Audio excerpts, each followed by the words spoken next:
showing the brotherly love to James Harden. Can he bring a title to Philadelphia? Meanwhile, the quarterback news we've been waiting for finally arrives. Who will make the first huge move of the 2022 season, and could it happen right now?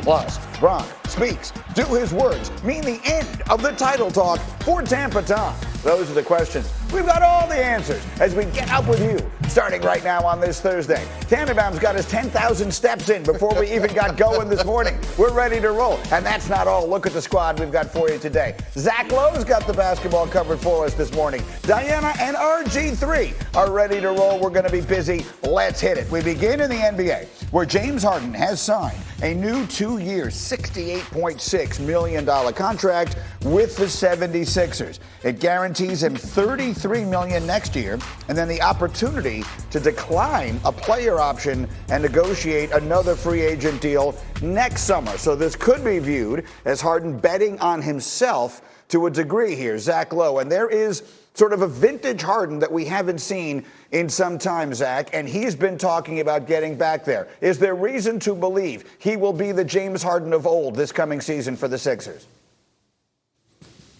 I don't think so. I mean, the James Harden of old was an MVP, a perennial top 3 MVP candidate, first team All-NBA.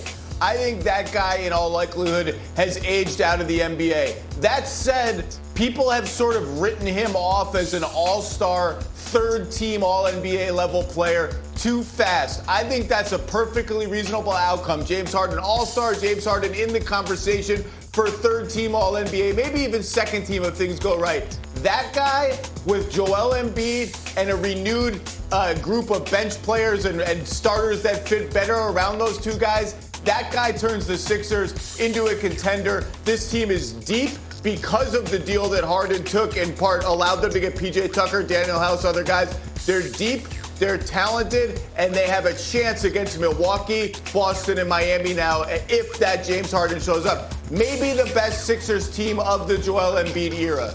So Milwaukee, Boston, Miami. We'll wait and see what Brooklyn is, who Brooklyn is.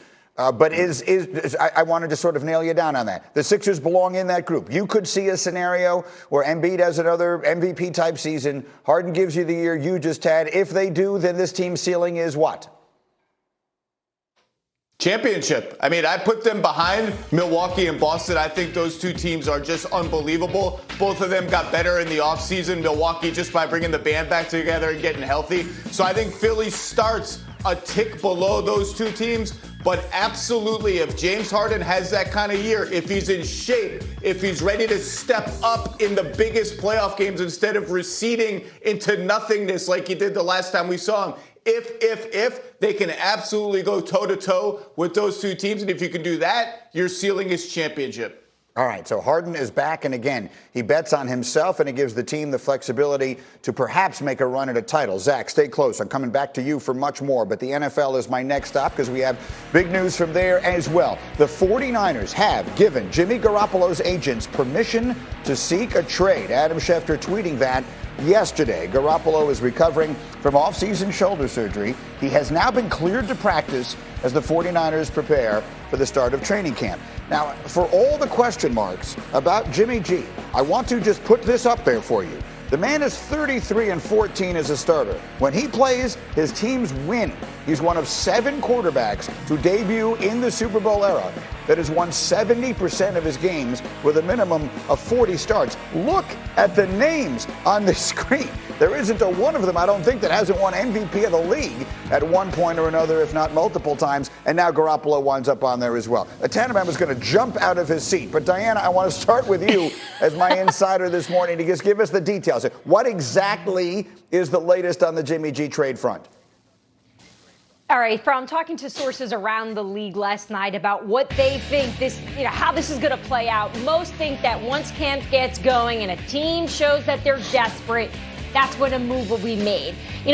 Greeny, I know the news came out yesterday that the Niners are allowing Don Yee, Jimmy G's agent, to seek a trade. But this has been going on behind the scenes for weeks. The 49ers want to trade Jimmy G because, remember, they still need to pay Deebo Samuel. They need to pay Nick Bosa.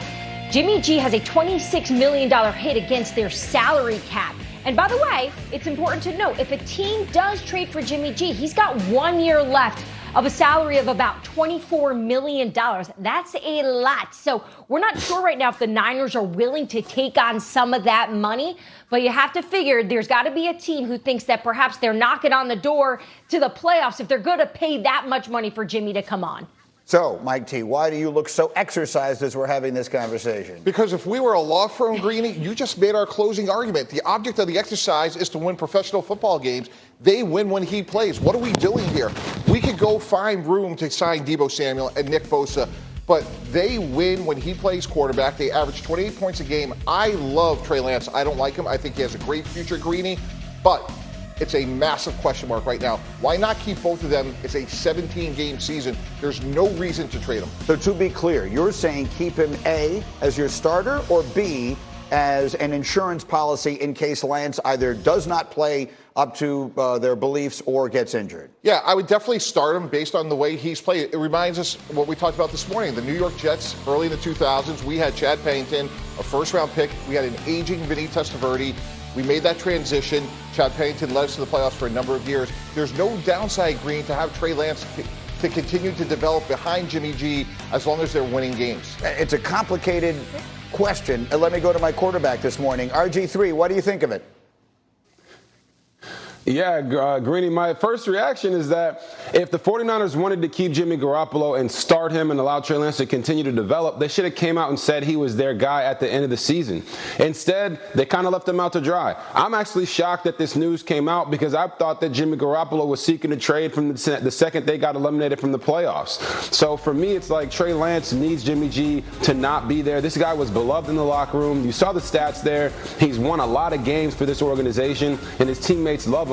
So no matter how you feel about how he plays in clutch situations or whether or not he actually led the 49ers to the Super Bowl, the guy wins football games. And if you want Trey Lance to have a fighting chance to go out there and show you what he's got, then you have to let Jimmy Garoppolo go. And my question is, where does he go at this point? There's nowhere for him to go. Seattle, you're not going to trade him in the division. And maybe, just maybe if Deshaun Watson gets suspended for a long time, you can go and be the Cleveland Browns and bring him in and afford that salary. But not a lot of people are going to want to bring him in after that shoulder injury and pay him $24 million. How about it, Diana?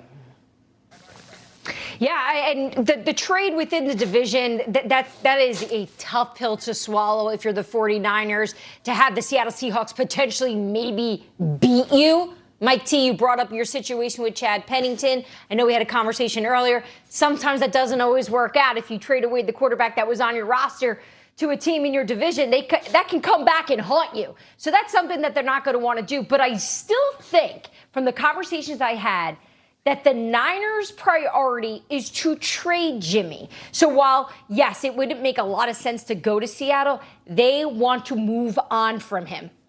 So, Mike T., I understand where you stand from a 49er perspective. But let's just live in a world, and we appear to be in that world, where they're going to trade him. Who should be on the phone with John Lynch right now trying to get him? I agree with RG3. It has to be the Cleveland Browns. They have a really good football team. We have to assume at this point there's going to be a material suspension for Deshaun Watson. And Jacoby Brissett has played good in spurts, but clearly they could use another quarterback.